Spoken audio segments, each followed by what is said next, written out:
Nimunyemerere mbashimire kandi mbahe ikaze kuri channel ya Biranejeje TV nkuko bisanzwe. Uyu mugabo ntekereza ko atari ubwa mbere mumubonye, kandi ndanamushimira ko yongeye kwitabira ubutumire. Tuguhaye ikaze nanone inshuti yacu. Murakoze cyane, nanjye ndabyishimiye cyane. Yego.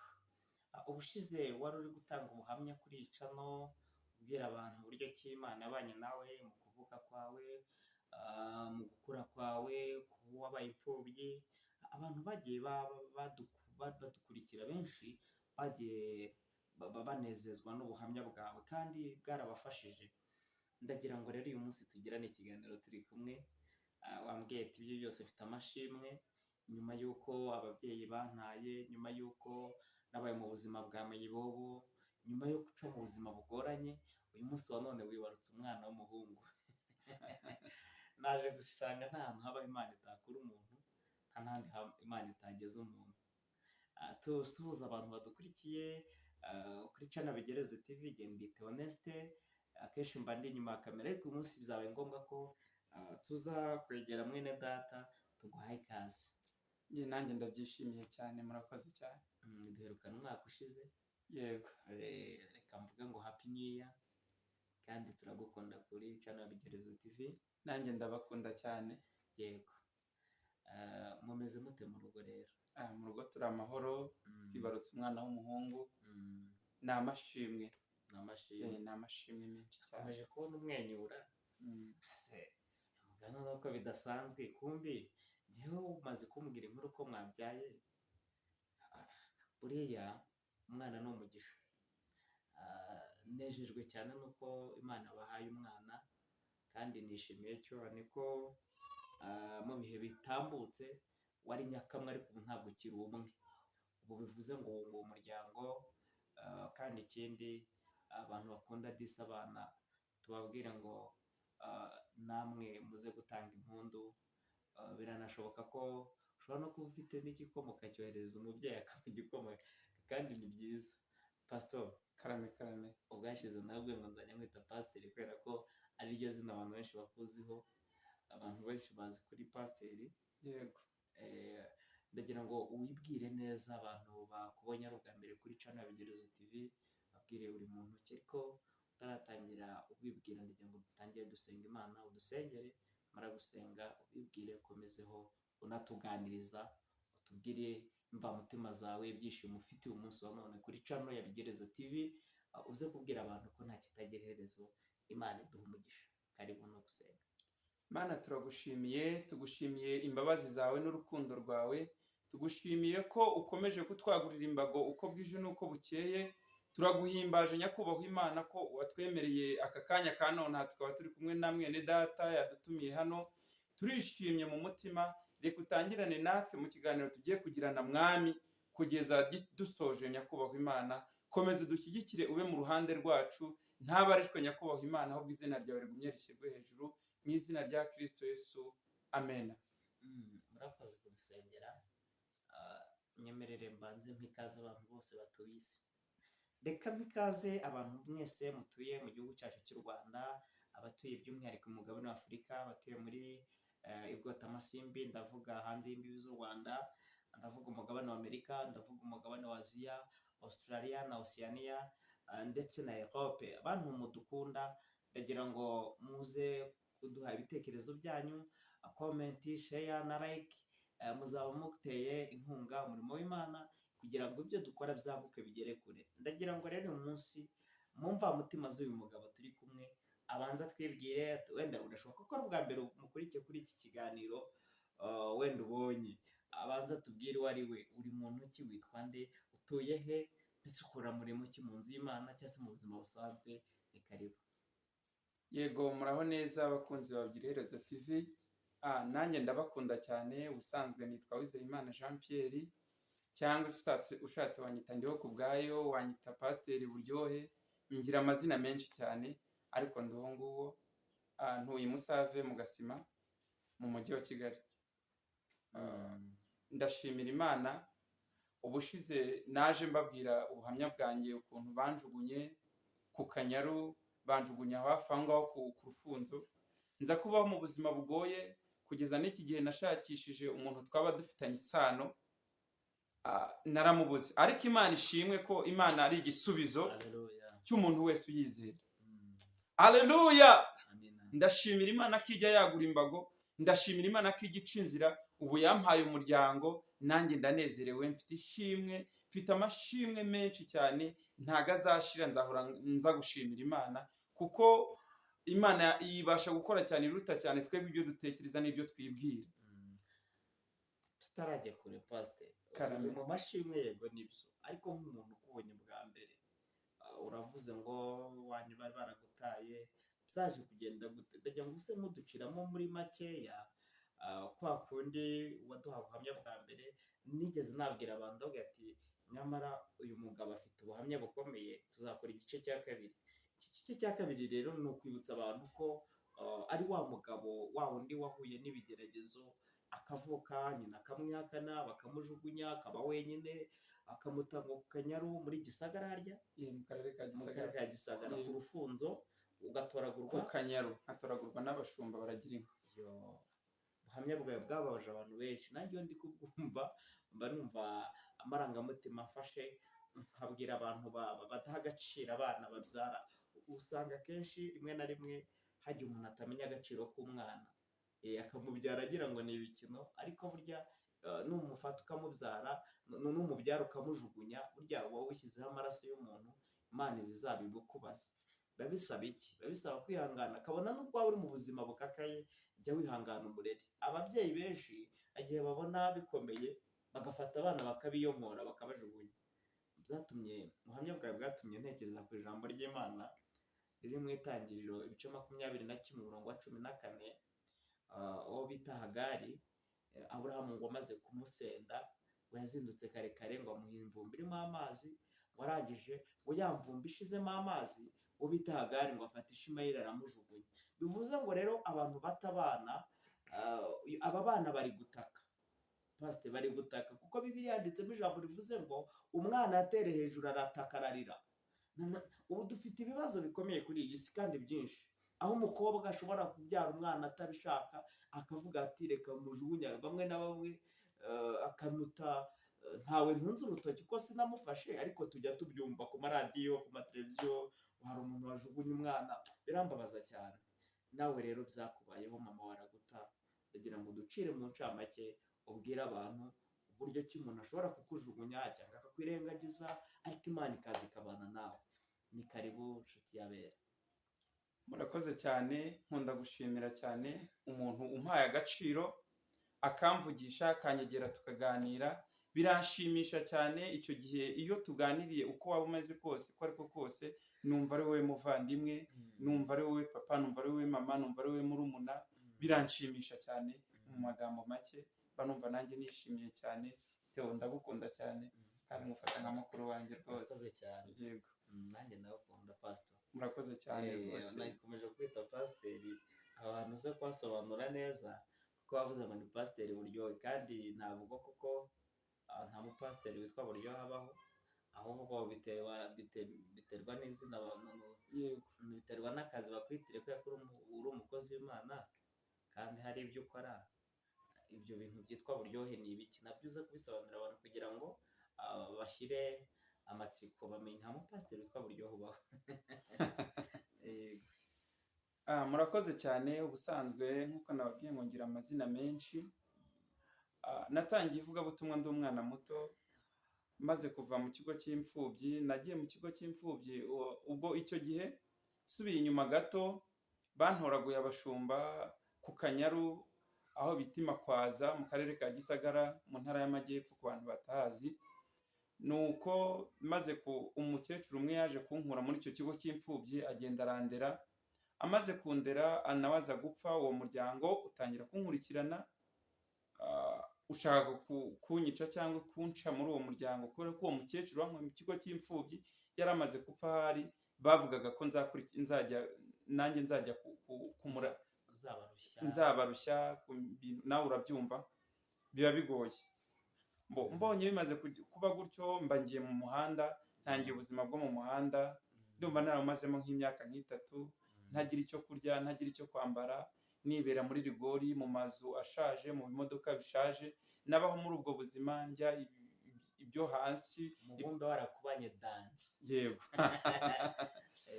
iyo ndi kubisobanura gutya birangora cyane kuko iyo subiye inyuma n'amarira mba numva yaza ariko nkihangana nshingiye ku mirimo y'Imana n'ukuntu ngenda mbona ukuboko kw'Imana gukomeje kubana nanjye.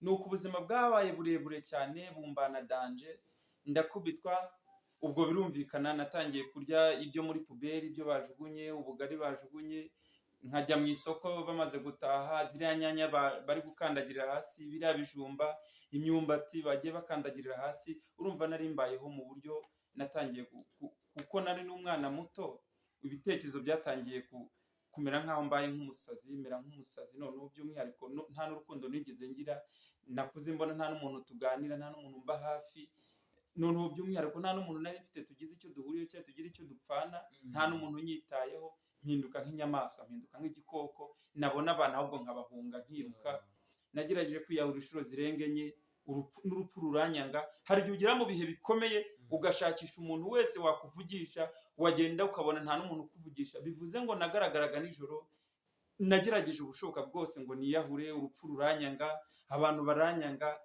mbese ubuzima bumbana danje ndababara cyane mpura n'agahinda ndagera igihe cyo kurira amarira arashira hari igihe umuteto ushira ugahura n'ibigeragezo bikagushengura umutima ugasigara wibwira ukibaza se Mana ni gute wandemye se Mana byagenze bite by'umwihariko abantu noneho nkatekereza ati singira naho nkomoka nari imeze mbese nk'umuntu wavuye mu kirere nk'ikimanuka njye nibaraga nk'ikimanuka kuko ni njye wiyise n'amazina maze kugira imyaka 15 ako kantu mbibutse ko niyise amazina ubundi mama yantaye antana n'agapapuro kanditseho ngo azabaho kubw'Imana sinzi icyatumye mama wambyaye cyangwa umudamu wambyaye icyatumye anta ariko ubundi yanditse agapapuro aravuga ngo azabaho kubw'Imana bivuze ngo njye ni nanjye wiyise amazina mfite imyaka igera muri 15 ariko nubwo ndagereranya nanjye ntago nzi imyaka mfite ndagereranya ntago mbizi natekereje igihe natangire kugirira ubwenge yego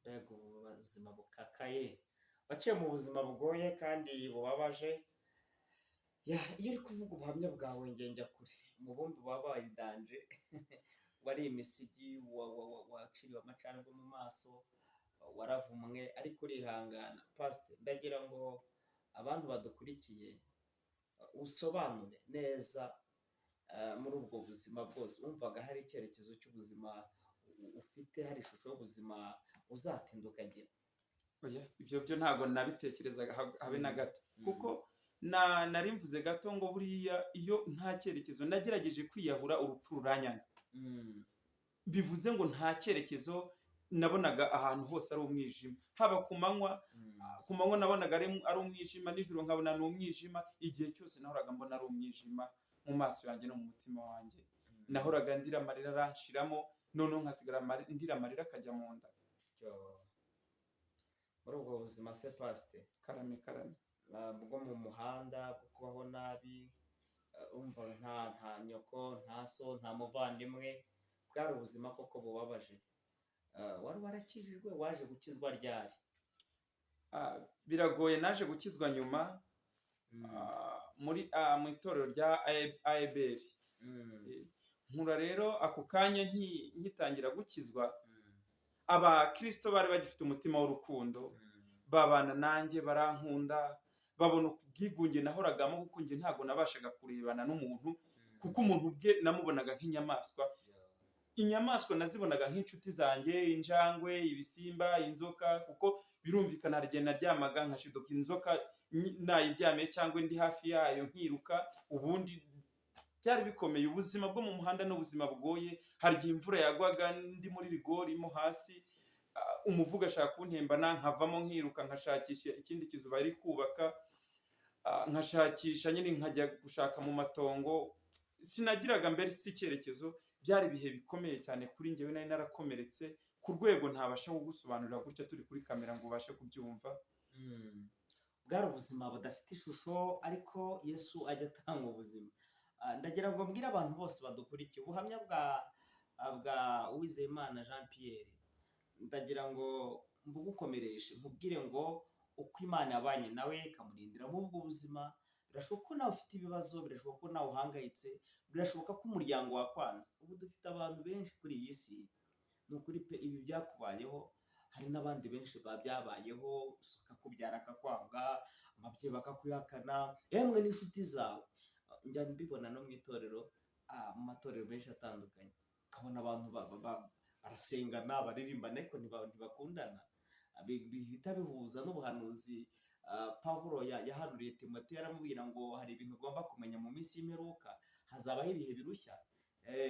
Urwandiko rwa kabiri rwandikiwe Timoteyo, Pawulo niwe yarimwandikira amubwira ngo mwana wanjye, yari ari muri gereza icyo gihe. Pawulo aramwandikira, yandikira Timoteyo aramubwira ngo hazabaho ibihe birushya.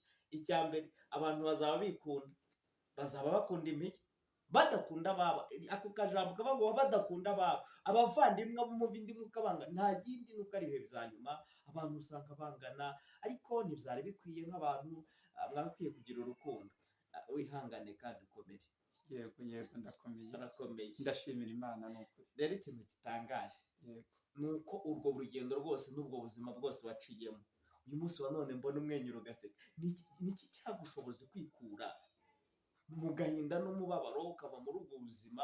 Umunsi wa none uri umugabo w'intarumikwa, uri umugabo ufite ibikorwa byawe ukora. yego, uri umugabo abantu benshi bagana, wakira abantu benshi batandukanye, uri mu bantu bakira abantu benshi kandi ubaha ibyo kurya, urabafasha.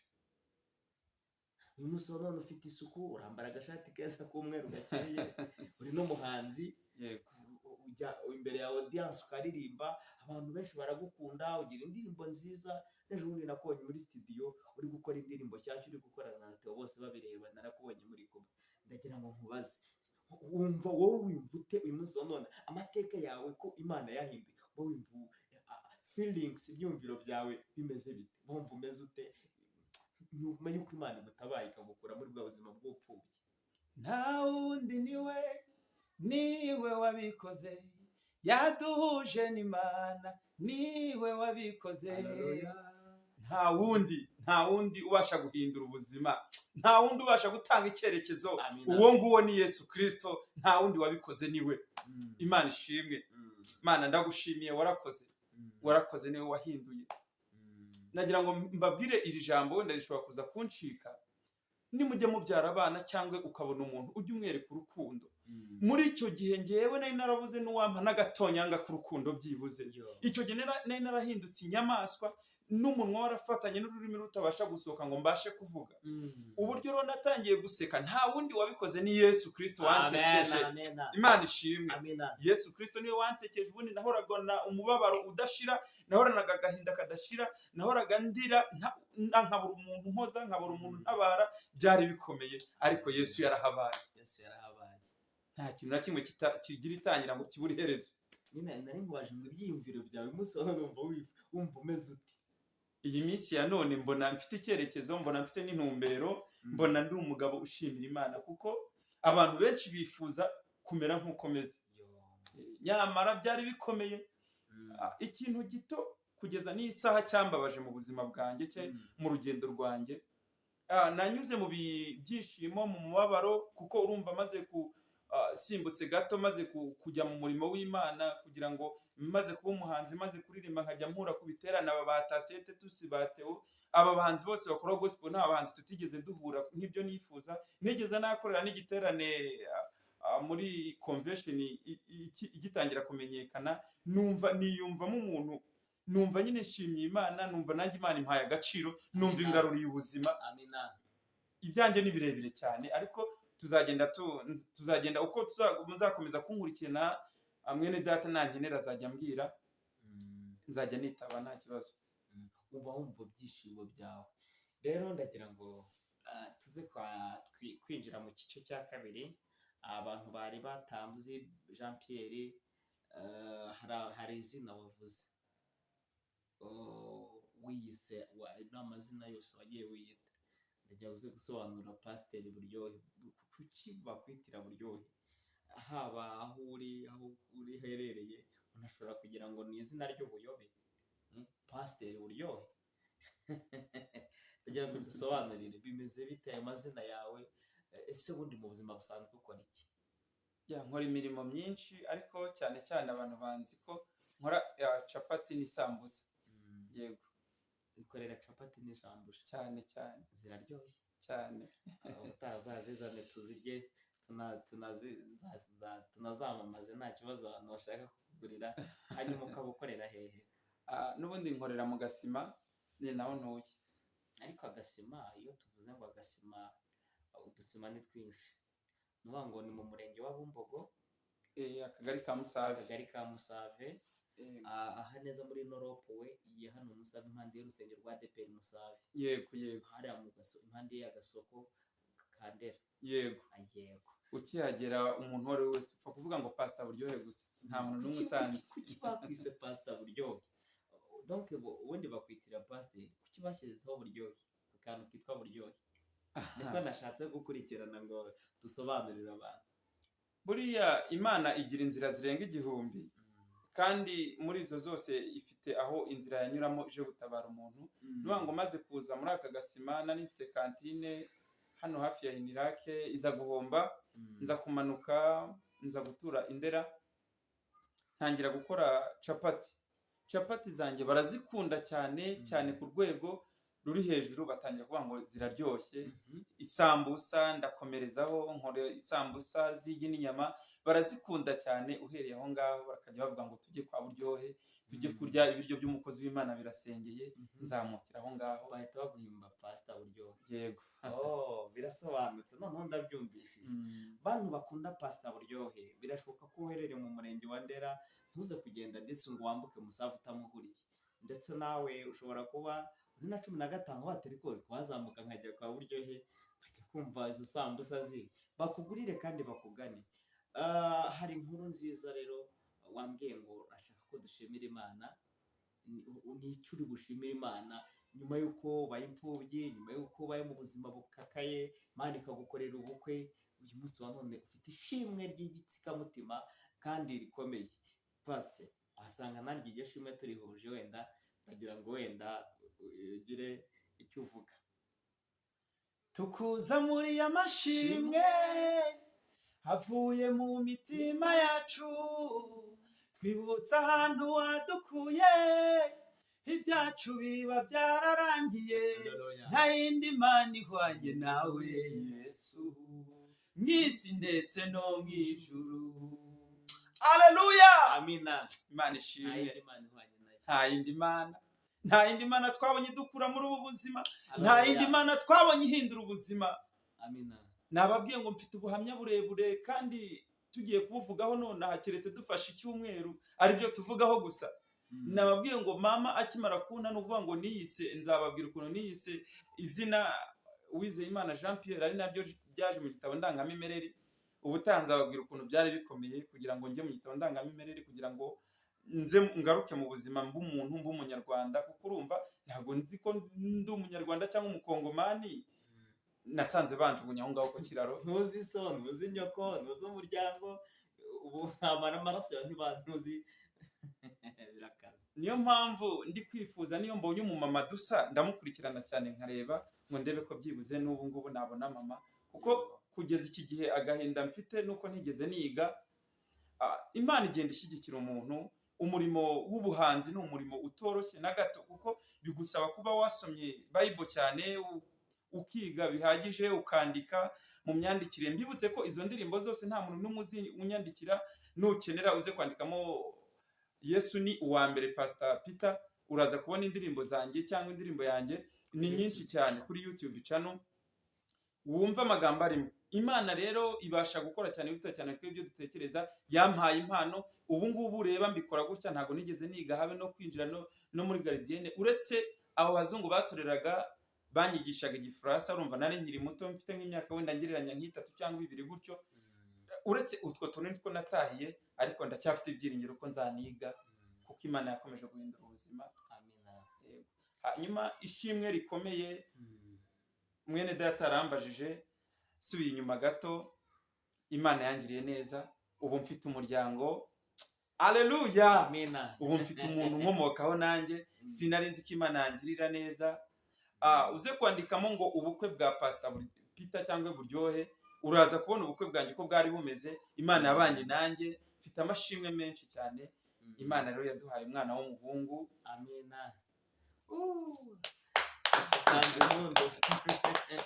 Utanze impundu. Uwo mwana yitwa Iganze Mugisha Gift. Iganze Mugisha Gift. Yego. Ukomotse kuri Pastor Buryohe. Kuri Pastor Buryohe. Na Madamu muhawe n'Imana ya Sente. Ya Sente. Ndatekereza neza ko ya Sente yakwemeye ntacyo aguciye. Nawe Imana nk'umugisha di. Nukuri turamushimiye cyane. Ya Sente hari Imana nk'umugisha. Ubutanze amubazaniye. Kuba yaremeye gukunda umuntu w'imfubyi. Hari abakobwa benshi ushobora kubura imfubyi wamutereta akahita ajya mu mibare akabaza ngo uzabaho ute, ariko uyu munsi wa none urugo rwanyu rurakomeye. Imana ibahaye umwana mwiza w'umuhungu. Reka tubihuze n'iri jambo riri muri Samweli wa kabiri, Prito Samweli wa mbere, igitabo cya mbere cya Samweli, ibice 2, havangwa ibyishimo bya Hana, cyangwa tuvuge ngo ibyishimo bya Pastor Buryohe. Amina. Ibyishimo bya Theo. Amina. Turi mu mashimwe. Nyuma y'uko umuntu aca mu buzima bukakaye hazaho ibyishimo. Uyu ni umubyeyi bita Hana, yari mu bihe bigoye, nawe Imana yarazibye inda. Uwo bita Penina yari umukeba we, yajyaga mukina ku mubyimba, ariko Imana ijya yibuka abantu. Imana ijya yibuka umuntu ari mu buzima busa nkaho buri englobe bufungiranye, ariko Yesu ajya yibuka. Amina. Imana ijya yibuka rero, yibutse Hana. Dusome ibice 2 umurongo waho wa 5. Haravuze ngo abari abakungu baraca inshuro, kandi abari abashonje baradamaraye, ndetse uwari ingumba yabyaye 7, kandi uwabyaye benshi aracebye. Uwiteka arica agakiza, ashyira ikuzimu agakurayo.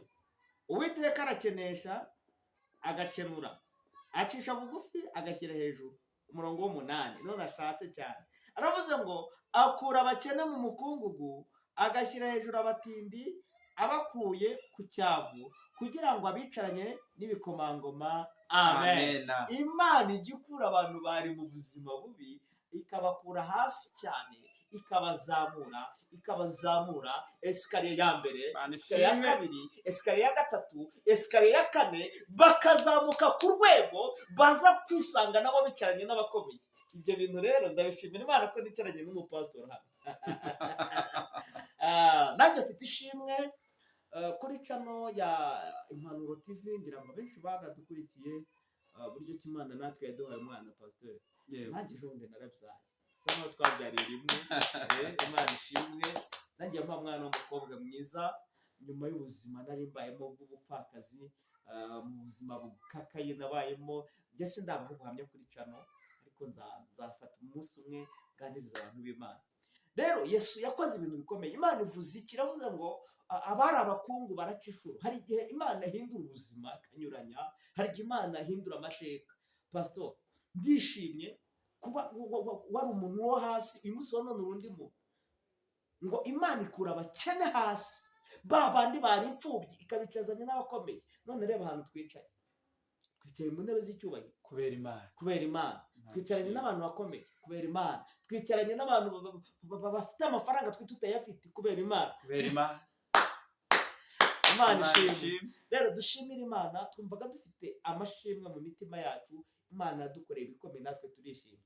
Ariko ndagira ngo nkubaze pastor, hari umuco wateye abantu Imana bagira neza ntibibuke gushima.